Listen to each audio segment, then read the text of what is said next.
En primer lugar, un gusto en saludarlos. Yo soy el doctor Luis Fernando Flecha, soy el encargado de la Cátedra de Histología de la Universidad Privada del Este de Ciudad del Este. Grabo este video para poder explicar un poco los puntos más relevantes sobre el mecanismo de trabajo y la forma de evaluación, a fin de aclarar todo tipo de duda que pueda existir.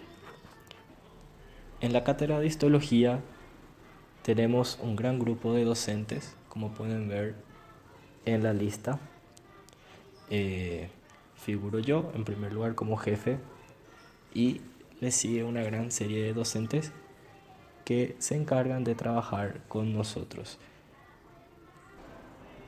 Como pueden ver aquí en la bibliografía, tenemos una bibliografía de base, que es el libro de Ross, la 7ª edición del año 2015, y tenemos otros materiales de consulta.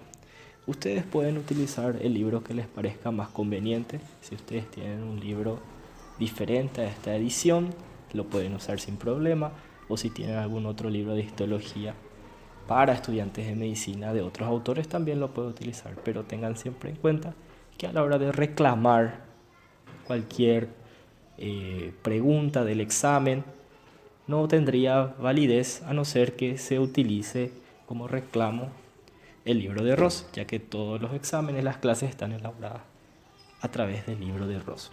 También tenemos un material de internet, tenemos varias páginas de internet como pueden ver en la presentación, y tenemos una página de internet propia que en realidad es una red social de histología que nos sería de gran ayuda si nos pueden seguir.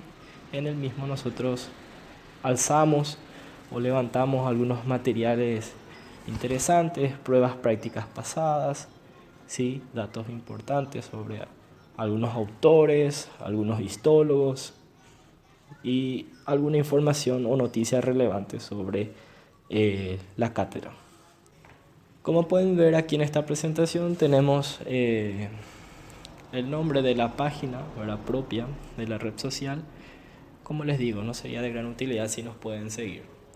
Bueno, aquí llegamos a la parte más importante, lo que siempre se pregunta a todo alumno, que sería el mecanismo de evaluación de la materia. En primer lugar, nosotros vamos a tener exámenes parciales. Tenemos 3 exámenes parciales que serán de 30 preguntas. Pueden ser de selección múltiple o pueden ser abiertas a desarrollar, de las cuales 20 son teóricos y 10 son prácticos.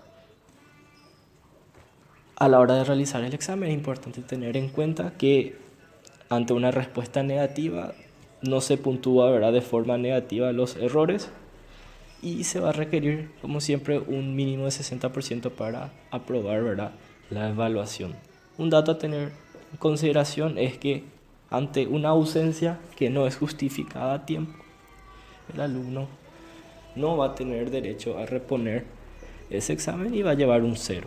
Pero si la ausencia es justificada, tiene derecho a reponer esa evaluación.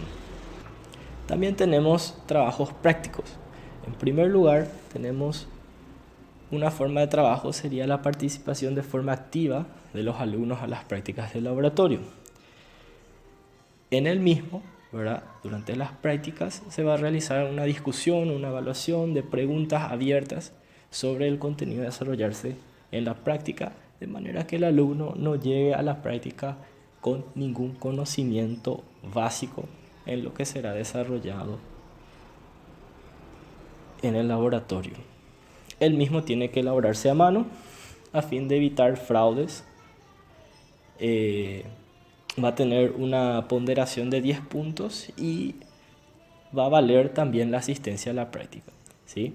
La sumatoria de varias evaluaciones prácticas junto con entregas van a dar un promedio que va a ser equivalente a un examen parcial, que será mejor explicado posteriormente. Un dato a tener en consideración es que las ausencias a las prácticas, sean justificadas o no, van a valer 0 puntos, ¿sí? Otra forma de trabajo práctico sería la realización de pequeñas evaluaciones que son entregas de contenido práctico. Se van a realizar cortas evaluaciones, ¿sí?, que serán realizados cada determinado tiempo. Es importante que el alumno sepa y vea el cronograma de actividades donde está explicado los días que será llevado a cabo estas evaluaciones, y va a tener una ponderación de 10 puntos, y como le dije anteriormente, la sumatoria de los trabajos prácticos y las entregas van a dar un promedio que va a equivaler a un examen parcial.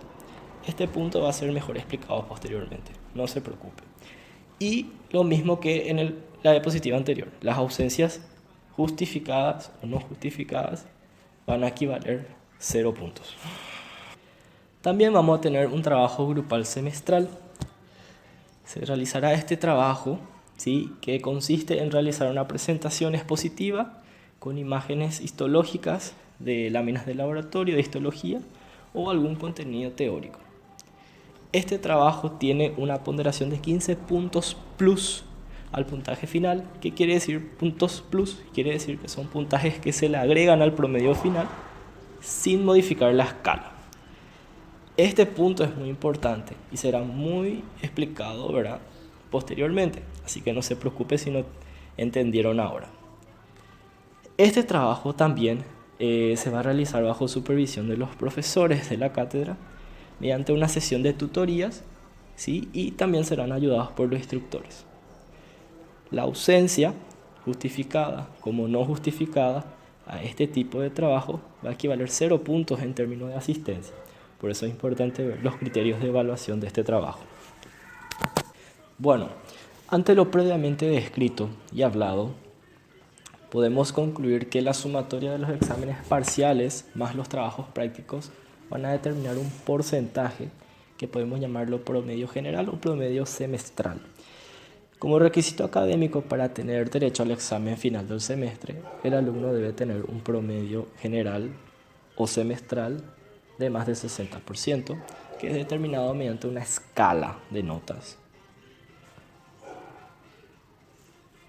Esta nota semestral va a tener un peso o una ponderación del 50% sobre la calificación final del semestre, que será mejor explicado después, así que no se preocupen. Otro sistema de evaluación son los exámenes finales del semestre. El alumno tiene hasta 3 oportunidades para aprobar el semestre. Para poder tener derecho a este examen final semestral, el alumno debe tener un promedio general del semestre más del 60%, que es obtenido mediante la sumatoria de trabajos prácticos y exámenes parciales. Pero también se requiere cumplir criterios mínimos de asistencia tanto en las clases prácticas como teóricas. 60% de las clases teóricas, 80% de las clases prácticas. El examen final es similar al examen parcial, solamente que el contenido a ser evaluado es todo lo del semestre y el puntaje máximo sería de 35 puntos, de los cuales 25 son preguntas teóricas, 10 son preguntas prácticas. Ante el examen final, el alumno debe cumplir más del 60% para poder aprobar la materia en el semestre. Si el alumno no aprueba la materia, no alcanza más del 60%, su nota no puede ser promediada con la nota del promedio semestral. Como podemos ver en esta presentación, tenemos aquí la escala de promedio semestral y la que se usa para el examen final. Pueden ver que las notas que van del 60 al 69% va a equivaler a una nota 2, del 70 al 80% va a equivaler a nota 3, del 81 al 90 nota 4 y del 91 al 100% va a equivaler a una nota 5. Como podemos ver aquí, el alumno que no cumpla los requisitos académicos ni tampoco los requisitos de asistencia, el alumno recursa a la materia sin tener derecho a un examen de recuperación, sin tener derecho a un examen de reposición, ni tampoco un examen extraordinario. Por lo tanto, el alumno recursa a la materia, en la cual va a tener que volver a asistir todas las clases teóricas, todas las prácticas y todas las evaluaciones. Bueno, como conclusión, tenemos las preguntas más frecuentes que son hechas por los alumnos. Vamos a tratar de explicar un poco cuáles son las preguntas más frecuentes que nos hacen los alumnos. La pregunta más frecuente hecha por el alumno es: ¿cómo debo calcular mi promedio del semestre? Aquí tenemos un ejemplo. Yo, alumno, tengo 3 evaluaciones parciales, en la cual en la primera evaluación parcial hice un 87%, en la segunda evaluación hice un 83% y en la tercera evaluación hice un 93%. Sobre los trabajos prácticos de laboratorios y entregas, aquí tengo un ejemplo de 3 evaluaciones. Por ejemplo, la primera práctica llevé los 10 puntos, el 100%. La segunda práctica no pude asistir, llevo un 0.0%. Y la tercera práctica pude asistir, pero obtuve 8 puntos, que equivale a un 80%. Estas 3 evaluaciones se promedian, se suman y me dan un porcentaje del 60%, que va a equivaler a un cuarto parcial en términos de peso y ponderancia. Por lo tanto, yo puedo hacer un cálculo que podemos ver aquí. Fíjense, primera parcial, segunda parcial, más tercera parcial, más las prácticas que equivalen a una cuarta parcial, van a dividir por 4 y me van a dar una nota. Como podemos ver aquí, tengo una nota de 81%. Y esto sería mi nota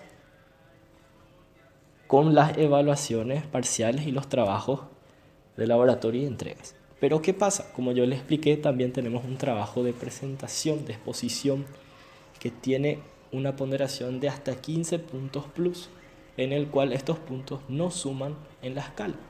Por lo tanto, pueden ver aquí que yo en mi exposición tuve un puntaje de 10% o 10 puntos, como quieran llamarlo. Entonces, mediante parciales, entregas y trabajos hice 81%. Les sumo, sin modificar la escala, esos 10 puntos y me dan un porcentaje de 91%, que equivale a una nota 5. Por lo tanto, mi nota general del semestre es nota 5, ya que del 91 al 100% equivale a una nota 5. Otra pregunta que me hacen es: ¿cómo calcular la nota final del semestre? Entonces, teniendo en cuenta el ejemplo anterior, mi promedio del semestre es de nota 5, porque hice un 91%. Entonces, ese, ¿verdad?, sería el promedio en el cual yo habilité para el examen final. ¿Ok? Entonces, tuve derecho al examen final, realicé el examen final, y en el examen final puede ocurrir 2 cosas. Puede haber ocurrido que pasé el examen, hice más del 60%. En este examen hice un 81%, lo que va a equivaler, según la escala de notas como les mencioné anteriormente, una nota 4. Por lo tanto, yo tengo nota 4 en el examen final y tengo nota 5 en el promedio del semestre. Entonces sumo 5 más 4, 9, divido por 2, porque son 2 divisores, 2 evaluaciones, me da un 4,5, que lo redondeo a 5. Por lo tanto, llevo una nota final de 5 en histología. La otra situación que puede ocurrir es que no alcance el 60%. Por ejemplo, hice un 58%. Y esto no puede promediarse a mi nota del semestre, porque para poder promediar debo pasar la materia, debo hacer más del 60%. Entonces, lo que ocurre aquí es que debo rendir el examen final en otra oportunidad, ¿sí? Hasta pasar la materia. Y como les mencioné anteriormente, tenemos hasta 3 oportunidades para aprobar la materia del semestre. Bueno, esto sería todo en relación a las preguntas más frecuentes y la forma y el mecanismo de trabajo que vamos a tener. Espero que haya sido de ayuda y haya sido clara la explicación. Muchas gracias. Hasta luego.